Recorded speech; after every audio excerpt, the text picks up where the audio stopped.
జై తెలంగాణ, జై సింగరేణి, జై హెచ్ఎంఎస్, జై జాగృతి. వేదిక మీద ఉన్న గౌరవనీయులు HMS Singareni coal collieries engineers and miners general secretary గారు, అదేవిధంగా హెచ్ఎంఎస్ రాష్ట్ర అధ్యక్షులైనటువంటి గౌరవనీయులు పెద్దలు రియాజ్ అహ్మద్ గారికి, అదేవిధంగా మరొక సోదరులు వర్కింగ్ ప్రెసిడెంట్గా అధ్యక్షులు తిప్పారపు సారయ్య గారికి, అట్లానే వేదిక మీద ఉన్నటువంటి గోషిక అశోక్ గారికి, ఖయ్యూమ్ గారికి, సమ్మయ్య గారికి, సోదరి శ్రీలత గారికి, అట్లానే తమ్ముడు వెంకటేష్ గారికి, వేదిక ముందున్నటువంటి మొత్తం కార్యనిర్వాహక కమిటీ సభ్యులందరికీ, వివిధ ఏరియాస్ నుండి వచ్చినటువంటి వైస్ ప్రెసిడెంట్స్కి, అక్కడ ఉండేటటువంటి బాధ్యులకి అందరికీ పేరు పేరున హృదయపూర్వకంగా నా నమస్కారాలు తెలియజేస్తూ ఉన్నాను. ముఖ్యంగా ఈరోజు మీ అందరికీ మనస్ఫూర్తిగా నేను కృతజ్ఞతలు తెలియజేస్తూ ఉన్నాను. ఎందుకంటే ఒక క్లిష్టమైన పరిస్థితులలో మీరు దగ్గరుండి మీ గౌరవాన్ని కాపాడే విధంగా మేము మిమ్మల్ని హక్కున చేర్చుకుంటామని చెప్పి నన్ను హెచ్ఎంఎస్లో గౌరవాధ్యక్షురాలుగా ఎన్నుకున్నందుకు హృదయపూర్వకంగా హెచ్ఎంఎస్ కార్యవర్గ సభ్యులందరికీ కూడా నేను మనస్ఫూర్తిగా నా ధన్యవాదాలు తెలియజేస్తూ ఉన్నాను. గత 20 సంవత్సరాలుగా ప్రజా జీవితంలో ఉన్నటువంటి నేను అనేక సందర్భాల్లో అన్ని కార్మిక వర్గాలతోని చాలా క్లోజ్గా పనిచేస్తూ వారి యొక్క సమస్యల మీద మాట్లాడటం, ప్రభుత్వంలో అధికారంలో ఉన్నటువంటి సందర్భంలో వాళ్ళు కనీసం రిప్రజెంటేషన్ ఇవ్వకున్నా వాళ్ళు ధర్నా చేయొద్దు, వాళ్ళకి ఇబ్బంది కావద్దు అని గౌరవనీయులు ఆనాటి ముఖ్యమంత్రి వర్యులు కేసీఆర్ గారి దగ్గర ఉండి అనేక మంది సమస్యలు పరిష్కరించడానికి చిత్తశుద్ధితో నేను ట్రై చేయడం జరిగింది. మరి ఆ అనుభవాన్ని అంతా కూడా ఇవాళ తీసుకొని హెచ్ఎంఎస్ నుండి నాకు ఇచ్చినటువంటి ఈ గౌరవాన్ని కాపాడుకుంటూ కార్మిక వర్గం పక్షాన నిలిచి పనిచేస్తానని ఈ సందర్భంగా నేను ప్రమాణం చేస్తా ఉన్నాను. మరి ఇంగ్లీష్లో ఒక సామెత చెప్తారు, no one can stop the idea whose time has come అని చెప్పి. అంటే ఒక సందర్భం వస్తుంది చరిత్రలో ఎప్పుడైనా కూడా, కాలంలో కొంతమందికి సమయం అనుకూలించి వస్తుంది. ఇవాళ అటువంటి సమయం హెచ్ఎంఎస్కు జాగృతికి కలిసి వచ్చింది. ఖచ్చితంగా రేపటి నాడు సింగరేణిలో జరిగేటటువంటి ఎన్నికలలో ఎట్ ఎనీ కాస్ట్ హెచ్ఎంఎస్ జెండా ఎగరబోతా ఉందని చాలా కాన్ఫిడెన్స్తో నేను చెప్తా ఉన్నాను. మీ అందరికీ తెలుసు, ఇదివరకు టీబీజీ కేసు గెలుపు కోసం అహర్నిశలు పనిచేయడం జరిగింది. మొన్నటి ఎన్నికలలో టీబీజీ కేసు అసలు పోటీలోనే పాల్గొనలేదు. దాంతో అప్పటి వరకు టీబీజీ కేసులో ఉన్నటువంటి నాయకులు కార్యకర్తలందరూ కూడా స్ప్లిట్ అవ్వడంతో ఇప్పుడు వచ్చినటువంటి రిజల్ట్ వచ్చింది. ఇప్పుడు గుర్తింపు సంఘంగా ఉన్నటువంటి వాళ్ళు అది వాళ్ళ సొంత బలం అనుకుంటే వాపును చూసి బలపై అనుకున్నట్టుగా అవుతుంది కదా, తప్పితే వాళ్ళకి అంత టాలెంట్ లేదన్న విషయాన్ని వాళ్ళు గుర్తుపెట్టుకోవాలి. సో నేను మిమ్మల్ని కోరేది ఏంటంటే, ఓ పెద్దవాళ్ళని చూసి భయపడిపోయి మనమేదో ఆ సంఘం ఇప్పుడు గెలిచి గద్దెనెక్కి కూస్తుంది కదా అని భయపడాల్సినటువంటి అవసరం లేదు. అదంతా కూడా ఆనాడు ఒక పొలిటికల్ పరిస్థితులలో కేసీఆర్ గారు బీఆర్ఎస్ పార్టీ ప్రభుత్వం పోయిన తర్వాత కేసీఆర్ గారికి అప్పటికే గాయమైంది ఫ్రెష్గా. అటువంటి సందర్భంలో ఇప్పుడు ఎందుకులే మనం పోటీ నుంచి తప్పుకుందామని పెద్దసారి దగ్గర నుంచి డైరెక్షన్ రాలేదు కాబట్టి, ఆనాడు టీబీజీ కేసు ఎన్నికల్లో పాల్గొనలేదు కాబట్టి, అప్పుడు పాలిటికల్ సిచ్యువేషన్ కలిసి వచ్చి ఇవాళ గద్దె మీద కూర్చున్నటువంటి కార్మిక సంఘాలు ఉన్నారు తప్పితే వాళ్ళ టాలెంట్ కాదు. ఎందుకోసం ఈ మాట చెప్తా ఉన్నామంటే, ఇదే కాంగ్రెస్ పార్టీ అధికారంలో ఉన్నప్పుడు ఇదే ఐటీసీ వీళ్ళు అనేక కార్మికుల హక్కులను కూడగొట్టారు. అయినా ఇవాళ తప్పనిసరి పరిస్థితులలో కార్మికులు వాళ్ళ కోటేసారు తప్పితే ఏదో ప్రేమతో నోటేయలేదు. ఇవాళ మాత్రం మరి ఇక్కడి నుండి సంయుక్త సమావేశంలో హెచ్ఎంఎస్ కార్యవర్గ సమావేశం ఏదైతే జరుగుతూ ఉందో దాని నుండి సింగరేణి కార్మికులకు మేము ఒక భరోసా ఇస్తూ ఉన్నాం. ఒక ఎర్ర జెండా వస్తుంది, ఇప్పుడు ఉన్నటువంటి ఎర్ర జెండాను కట్ చేసి ఎర్ర జెండా రేపు పొద్దున మీ పక్షాన నిలబడబోతా ఉంది. వజ్రాన్ని ఎట్లయితే వజ్రంతోనే గొయ్యాలని చెప్తారో, ఇప్పుడు ఉన్నటువంటి ఎర్ర జెండాను గద్దెదించడానికి కూడా మరో ఎర్ర జెండా ముందుకు రాబోతా ఉందని ఈ సందర్భంగా సింగరేణి కార్మికులకు అందరికీ కూడా తెలియజేస్తూ ఉన్నాం. హెచ్ఎంఎస్లో సభ్యులుగా ఉన్నటువంటి వాళ్ళు, జాగృతిలో సభ్యులుగా ఉన్నటువంటి వాళ్ళ కోసం మాత్రమే హెచ్ఎంఎస్ పనిచేయదు. హెచ్ఎంఎస్ పనిచేసేది మొత్తం 40,000 మంది సింగరేణి కార్మికుల కోసం పనిచేస్తుందనే భరోసాని ఈ సందర్భంగా ఇస్తున్నాం. అనేక మంది అనేక ఏరియాల్లో మరి వాళ్ళ ఫోన్స్ చేస్తూ ఉన్నారు. మరి ఇప్పుడు మీరు కొత్త సంఘంగా ఏర్పడ్డారా అని అంటే నేను చెప్పిన ఒకటే, నేను కొత్త సంఘం ఏర్పాటు చేయడం కాదు, కార్మిక చట్టాలన్నీ ఒక దగ్గర కలిపి ఒక డిక్షనరీ తయారు చేస్తే ఎట్లుంటుందంటే రియాజ్ అహ్మద్ లాగా ఉంటుంది. మరి అటువంటి రియాజ్ అహ్మద్ గారి నాయకత్వంలో వారి అనుభవంతో వారికి ఉన్నటువంటి సిన్సియారిటీతోని ఇవాళ కార్మికుల కోసం పనిచేయడానికి వచ్చినాను తప్పితే నేను కొత్తగా చేసింది ఏమీ లేదు. ఒక విషయం ఇవాళ మనం కుల్లం మాట్లాడుకోవాలి. టీబీజీ కేసుకి ఎందుకు ఓటేసిండ్రు సింగరేణి కార్మికులు? కేసీఆర్ గారి లీడర్ని చూసి ఓటేసి, అంతకుమించి ఇంకోటి ఏం లేదు. ఆనాడు కేసీఆర్ గారికి సింగరేణి కార్మికులకు వారధిగా నేను ఉంటానని చెప్పి కేసీఆర్ గారు ఎప్పుడు ఒక పాలసీ డెసిషన్, ఒక విధానపరమైన నిర్ణయం తీసుకుంటే అది అమలు చేయడానికి అధికారులతోని కూర్చొని, ఆనాడు ఒక ఎంపీగా కూడా నేను ఉన్నా కాబట్టి, అట్లనే సీఎంఓలో ఉన్నటువంటి కొంతమందిని కేసీఆర్ గారు అధికారులను అప్పచెప్తే వాళ్ళతో కూర్చొని మన యూనియన్ లీడర్స్ని దగ్గర పెట్టుకొని ఎట్లా కార్మికులకు బెనిఫిట్ కావాలా అని అక్షరం స్టడీ చేసి అది అయ్యేటట్టుగా నా వంతు బాధ్యత నేను చేసిన. మరి ఇవాళ పరిస్థితి ఏంటిది? టీబీజీ కేసుకి ఎందుకు ఓటేయాలి? ఎవరైనా కూడా టీబీజీ కేసు వెనక ఎవరు ఉన్నారు? కేసీఆర్ గారు ఉన్నారు. కానీ అన్ఫార్చునేట్లీ ఇవాళ కేసీఆర్ గారు అధికారంలో లేనప్పుడు టీబీజీ కేసు ఏం చేయాలి? గల్లీలకు వచ్చి కార్మికుల కోసం కొట్లాడాలి. ఇవాళ టీబీజీ కేసు అయినా హెచ్ఎంఎస్ అయినా ఎవరు ఎక్కువ కొట్లాడితే, ఎవరి కార్మికుల పక్షాన ఎక్కువ నిలబడి వారి హక్కులు సాధించుకోగలిగితే వాళ్ళకే సింగరేణి కార్మికులు ఓటేస్తారు తప్పితే ఇంకొకటి కాదు. కాబట్టి టీబీజీ కేసులో ఉన్నటువంటి నాయకులకు కూడా నేను ఈ సందర్భంగా తెలియజేస్తూ ఉన్నాను. మీకు అనేక పర్యాయాలు నేను చెప్పిన, మనం కార్మికుల ఇష్యూ తీసుకొని గ్రౌండ్లో ఉండాలి. గవర్నమెంట్లో ఉన్నాం కదా అని గ్రౌండ్ ఇడిచిపెట్టొద్దని చాలాసార్లు చెప్పిన, వాళ్ళు వినలేదు. అయినప్పటికీ ఇంకొక మాట కేసీఆర్ గారు నాకు చెప్పింది పదే, మీ టీబీజీ కేసు నాయకులు కరప్షన్ చేస్తూ ఉన్నారు, తగ్గించుకోమని చెప్పండి అంటే పదే హెచ్చరికలు చేయడం కూడా జరిగింది. అయినప్పటికీ వాళ్ళు మారలేదు.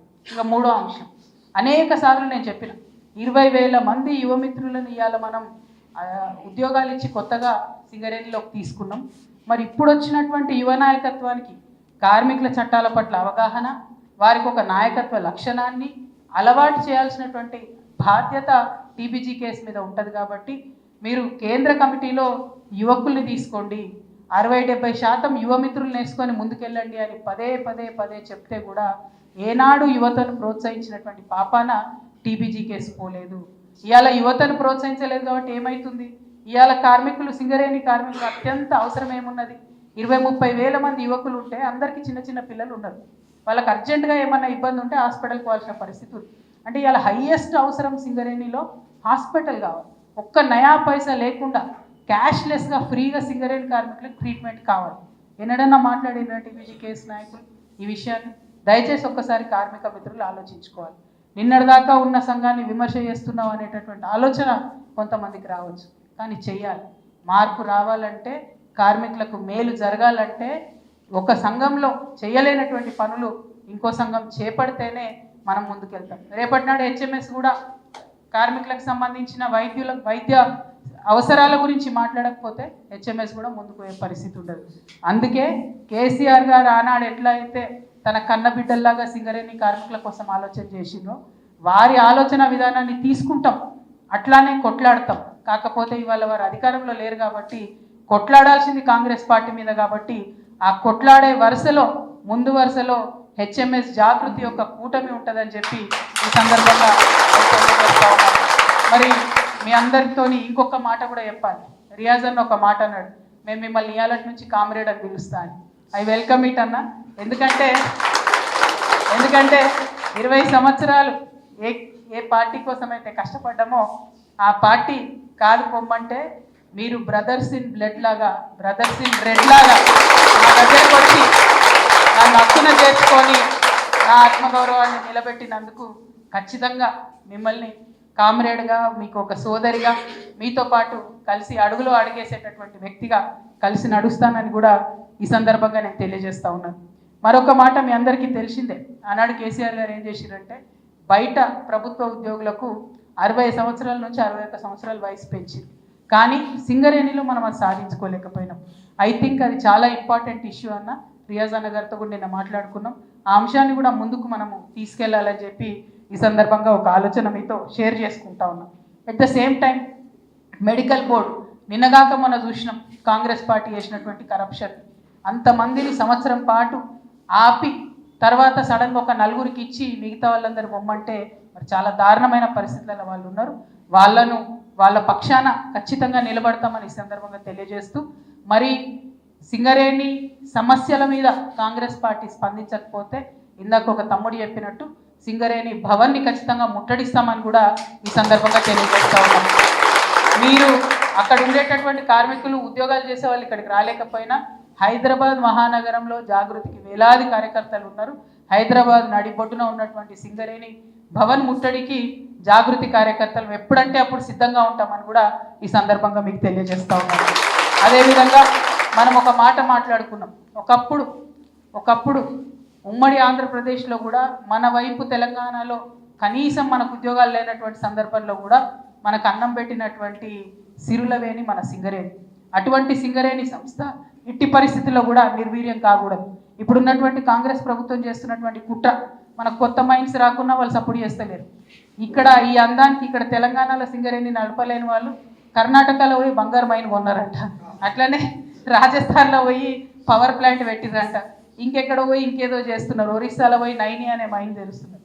నేను కాంగ్రెస్ ప్రభుత్వాన్ని రిక్వెస్ట్ చేసేది ఏంటంటే, మీరు ఇక్కడ తెలంగాణలో ఇసుకను మీరు తీసుకోండి, గోల్డ్ వస్తుంది మీకు, దాని నుంచి అనేక మందికి ఉద్యోగాలు చేయొచ్చు.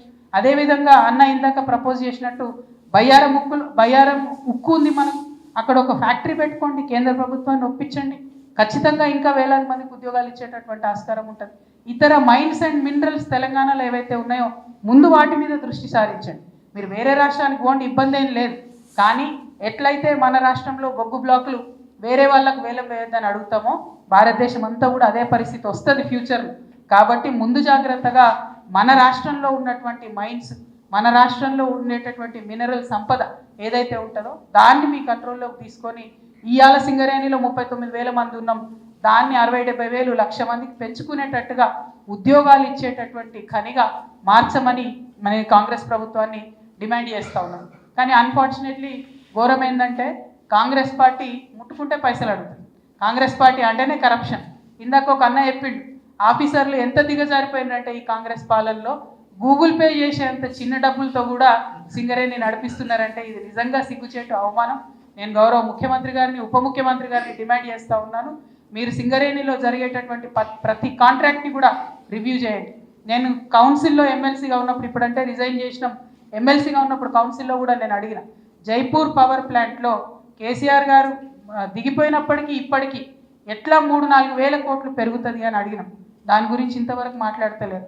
మీరు మాట్లాడకపోతే, ముఖ్యమంత్రి గారు, డిప్యూటీ సీఎం గారు మీరు దృష్టి పెట్టకపోతే ఖచ్చితంగా అవసరం అనుకుంటే సెంట్రల్ విజిలెన్స్ కమిటీకో, అవసరమంటే సిబిఐకో మేమే కంప్లైంట్ చేస్తాం తప్ప కరప్షన్ని సింగరేణిలో సహించమని కూడా ఈ సందర్భంగా మేము హెచ్చరిక చేస్తాం. ఎందుకంటే ప్రతి కాంట్రాక్ట్లో మినిమం 20-25% ఎస్కలేషన్తో నడుస్తున్నటువంటి పరిస్థితి. మాకున్నటువంటి సమాచారం, మా రియాజ్ అన్న సమాచారం తప్పుండదు, మాకున్నటువంటి సమాచారం ఇస్మే సీదా 10% సర్కార్కో జారా. మరి అది లేదు అని నిరూపించుకోవాలంటే మాత్రం ముఖ్యమంత్రి గారు, డిప్యూటీ సీఎం గారు కూడా మరి సింగరేణిలో జరుగుతున్నటువంటి ప్రతి కాంట్రాక్ట్ని కూడా రివ్యూ చేయాలని చెప్పి నేను డిమాండ్ చేస్తూ ఉన్నాను. At the same time Singareni నుంచి డిఎంఎఫ్టీ నిధులు ఇస్తారు అక్కడ ఉండేటటువంటి నియోజకవర్గాల డెవలప్మెంట్కి. కానీ ఇవాళ డిఎంఎఫ్టీ నిధులు హైయెస్ట్ ఎక్కడికి పోతున్నాయి? అయితే ముఖ్యమంత్రి గారి కాన్స్టిట్యున్సీకి, లేకపోతే డిప్యూటీ సీఎం గారి కాన్స్టిట్యున్సీకి పోతున్నాయి. మిగతా చోట్ల సింగరేణి ప్రాంతాల్లో ఉండేటటువంటి ప్రజలకు వారి హక్కుగా రావాల్సినటువంటి ఈ నిధుల్ని మళ్లించొద్దని కూడా నేను మళ్ళొకసారి డిమాండ్ చేస్తూ ఉన్నాను. At the same time code of discipline అని ఒక కొత్త కథ వినిపిస్తున్నది. కమ్యూనిస్టులు కథలు మాత్రం బాగా చెప్తారు, మేము చాలా తెల్లారి కల్లా విప్లవం తీసుకొని వచ్చేస్తాం, మీ అందరికీ సమాన అవకాశాలు, సమానత్వం ఇస్తామని. కానీ అధికారంలోకి రాగానే వేరే ఎవరు మాట్లాడద్దు, వాళ్ళ నోరు నొక్కేయాలనేటటువంటి చేసిన ఈ ప్రయత్నం చాలా తప్పు.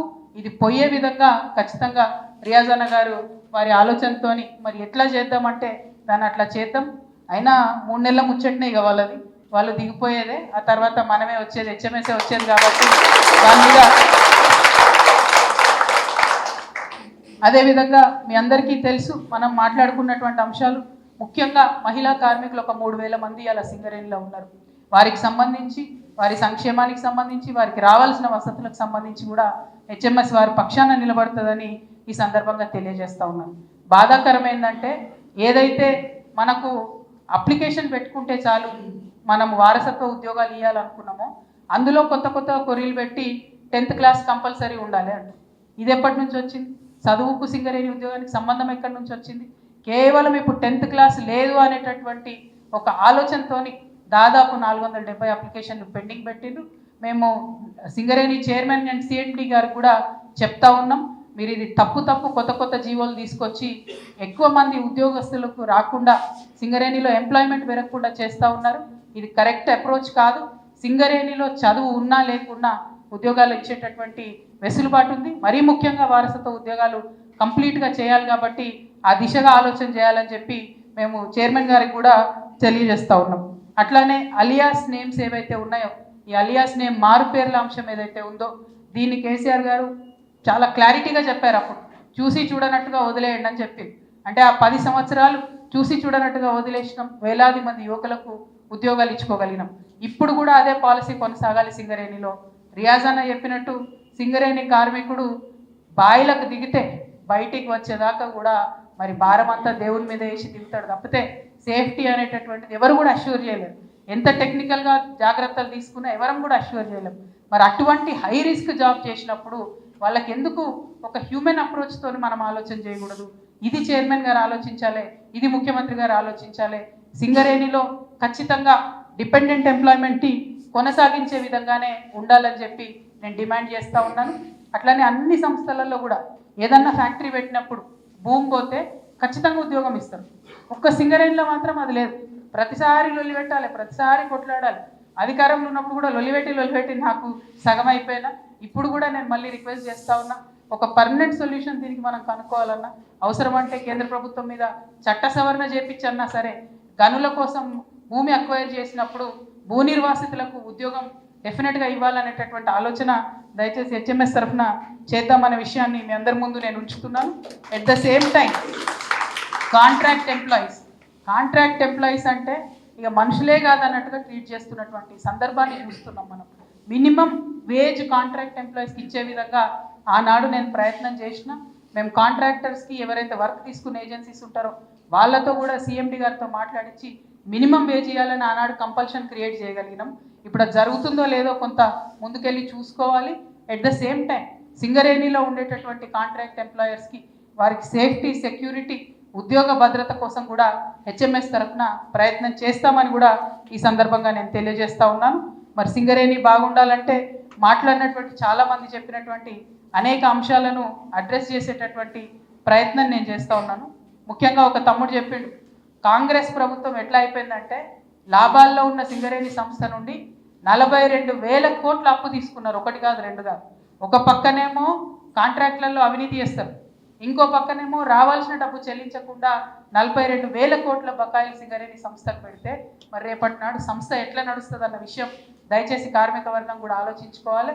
ఈ అంశాలపైన ఉద్యమించడానికి హెచ్ఎంఎస్ ముందుంటుంది కాబట్టి హెచ్ఎంఎస్తోని ఈ యుద్ధంలో కలిసి రావాలని కూడా సింగరేణి కార్మికులందరినీ కూడా నేను కోరుతా ఉన్నాను. ఎట్ ద సేమ్ టైం మన కొత్తగూడెం కార్పొరేట్లో, కొత్తగూడెం ఏరియాలో కూడా డిఫరెంట్ సమస్యలు ఉన్నాయి. వాటి మీద ఇందాక అన్న సారన్న చెప్పినట్టుగా ఇంకా కొంతమంది నాయకులు చెప్పినారు. ఖచ్చితంగా మన హెచ్ఎంఎస్లో మెంబర్షిప్ ఒకటి మనం చేసుకోవాలి. మెంబర్షిప్ పెంచుకున్న తర్వాత ఏరియా వైజ్గా ఉండేటటువంటి సమస్యలతో ట్రైనింగ్ ప్రోగ్రామ్స్ కూడా పెట్టుకుందాం. అన్న రియాజ్ అహ్మద్ గారు ఇందాక సజెస్ట్ చేసిండ్రు, ట్రైనింగ్ ప్రోగ్రామ్స్ ఏరియా వైజ్గా హైదరాబాద్లో మన ఇక్కడ ఆఫీస్లోనే పెడదామని చెప్పి వారు సజెస్ట్ చేయడం జరిగింది. ఇక్కడ ఈ ఆఫీస్ని కూడా మనం one of the Hyderabad branch office కింద అఫీషియల్గా రిజిస్టర్ చేస్తున్నాం హెచ్ఎంఎస్కి. కాబట్టి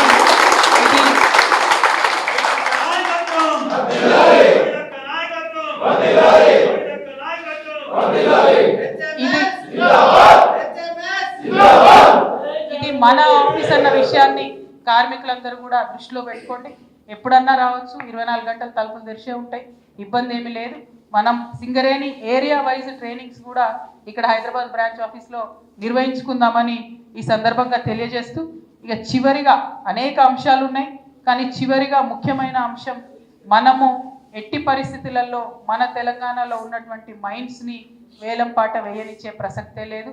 వాటిని ఎదుర్కోవడానికి వేలంపాటను రద్దు చేయడానికి కూడా మా వంతు ప్రయత్నం చేస్తామని చెప్పి ఈ సందర్భంగా తెలియజేస్తూ మరి అన్న ఇచ్చినటువంటి అవకాశాన్ని ఖచ్చితంగా రియాజ్ అన్న గారికి, హెచ్ఎంఎస్ కార్యవర్గానికి అందరికీ కూడా మీకు తలలో నాలుగుగా ఉంటూ ముందడుగు వేయడానికి, కార్మికుల పక్షాన పనిచేయడానికి నా వంతు ప్రయత్నం ఖచ్చితంగా నేను చేస్తానని తెలియజేస్తూ మీరు భయం పెట్టుకోవాల్సినటువంటి అవసరం లేదు.